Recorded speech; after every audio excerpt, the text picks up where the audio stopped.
नमस्कार, आप देख रहे हैं सीतामढ़ी लाइव और मैं हूं आपके साथ नीतीश यादव। डिजिटल दौर में जहां रिश्ते मोबाइल ऐप और सोशल मीडिया के जरिए तय हो रहे हैं, वहीं सीतामढ़ी जिले का एक गांव आज भी सदियों पुरानी वैवाहिक परंपरा को जीवित रखे हुए है।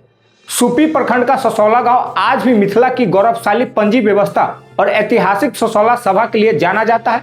यह परंपरा न केवल सांस्कृतिक विरासत की पहचान है, बल्कि वैज्ञानिक दृष्टिकोण से भी बेहद महत्वपूर्ण मानी जाती है। देखिए हमारी यह विशेष रिपोर्ट। सीतामढ़ी जिले के सुप्पी प्रखंड स्थित ससौला गांव में लगने वाली ससौला सभा सदियों से मिथिला की प्राचीन वैवाहिक परंपरा का महत्वपूर्ण केंद्र रही है।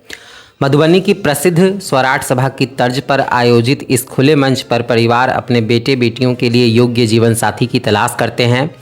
इस सभा की सबसे बड़ी विशेषता पंजी व्यवस्था है। विवाह तय होने से पहले पंजीकार लड़का और लड़की की वंशावली का मिलान करते हैं।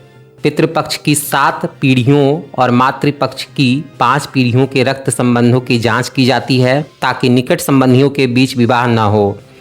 रिश्ता तय होने के बाद उसका पूरा विवरण मिथिला अक्षर लिपि में लाल स्याही से तार के पत्तों पर दर्ज किया जाता है, जिसे सिद्धांत कहा जाता है।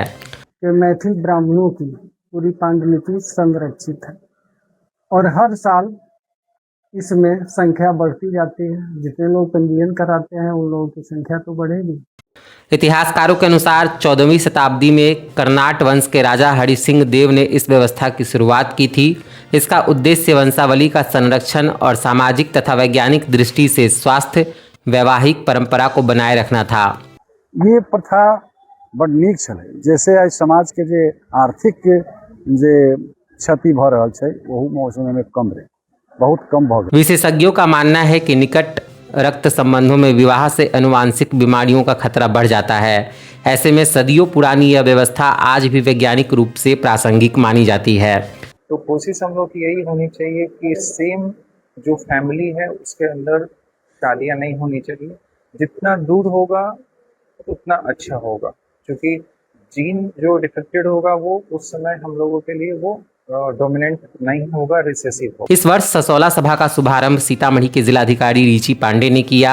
उन्होंने बताया कि भारत सरकार के ज्ञान भारत मिशन के तहत जिले की लगभग 74,000 प्राचीन पांडुलिपियों का संरक्षण किया जा चुका है। ससौला सभा से जुड़ी महत्वपूर्ण पांडुलिपियों को भी सुरक्षित किया जा रहा है। जो विलुप्त होने वाली कुछ पांडुलिपियां हों, जिनको संरक्षित कई वर्षों से दशकों से किया गया है, तो उसका संरक्षण करना, उसका प्रॉपर डॉक्यूमेंटेशन, स्कैनिंग, डिजिटाइजेशन और उसका रखरखाव सुनिश्चित करने के लिए इस कार्यक्रम को संचालित किया जा रहा है। तेजी से बदलते समय में भले ही ऐसी परंपराओं की चमक कुछ कम हुई हो, लेकिन ससौला सभा आज भी मिथिला की सामाजिक, सांस्कृतिक और वैज्ञानिक विरासत का जीवंत प्रतीक बनी हुई है। इन ऐतिहासिक पांडुलिपियों का संरक्षण आने वाली पीढ़ियों के लिए इस अनमोल धरोहर को सुरक्षित रखने की दिशा में एक महत्वपूर्ण कदम माना जा रहा है।